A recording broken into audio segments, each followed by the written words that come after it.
Hmm. Good afternoon, everybody. I got something to say. I got a lot to say. What I got to talk about? Um, do I have any real estate investors out there? And I am, oh, there go my stuff. I was looking for this. Today my gym day. I'm going to the gymnasium. And it's kind of chilly in here in the office. Jesus. So that's why I'm sitting here with this blanket on. It's supposed to be a heated blanket.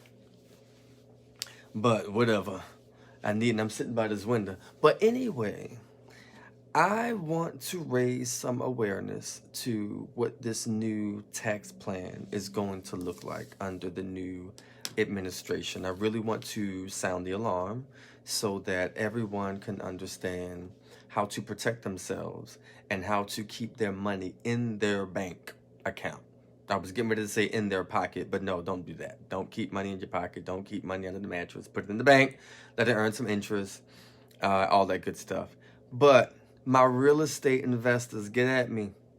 Y'all share this with somebody that you know is doing real estate, that's coming up in the real estate game. Just if you don't have an S corporation as part of your structure in your real estate investing endeavor, you are going to be crying come this time next year. I'm just going to warn you and tell you that, okay? It's January 20th, 2021, and we will be doing taxes for this year come March 2022. What do you need to do in order to prepare for that? You should have an S corporation as a part of your structure, because it's the S corporation that's going to allow me or your accountant to put you in a lower tax bracket. This stuff is just a game, and you have to know the rules of engagement in this game.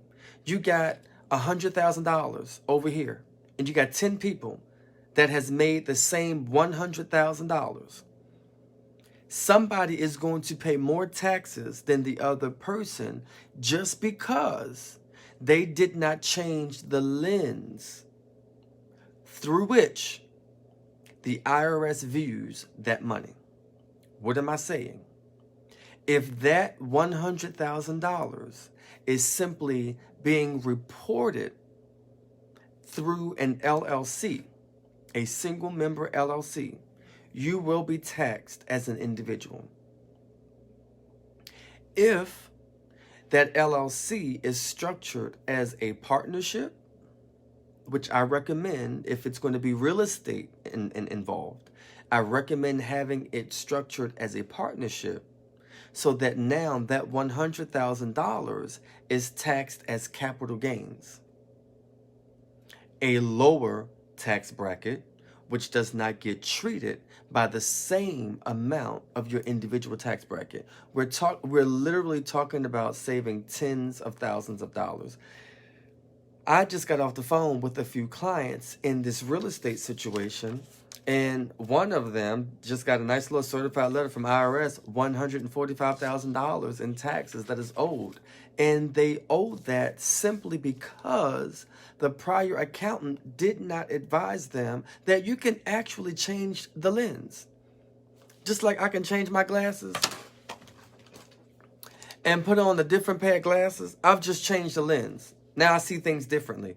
All of a sudden, I have a different perspective and a different viewpoint. And because of my different perspective and my different viewpoint, it changes the amount of taxes that you pay. It's witchcraft. It is sheer sorcery. And you need to get involved. Let me stop. I shouldn't say that. But basically, that's all it is. It's just knowing the game. It's really just knowing the game. I celebrated 14 years this past September.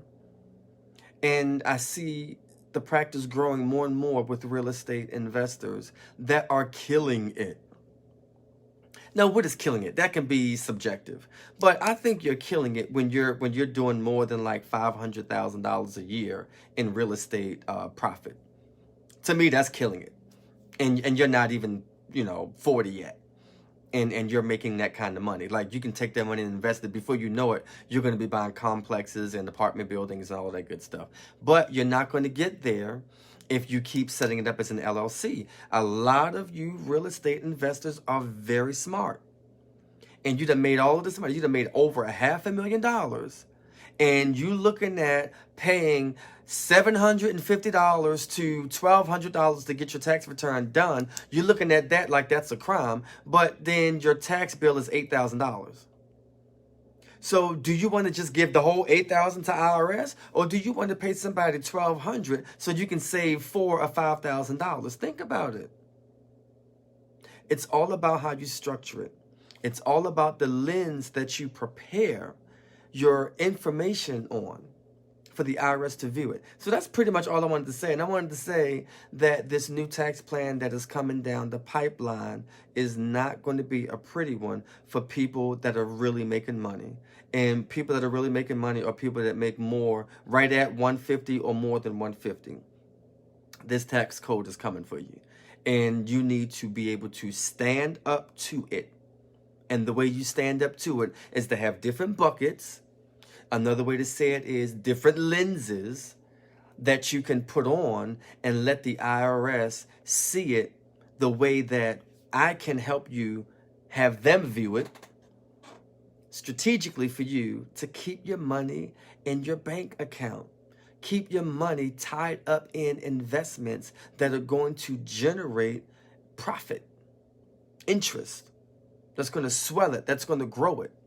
Because a lot of these social programs that are being planned, like student loan forgiveness, free college education, I don't understand that.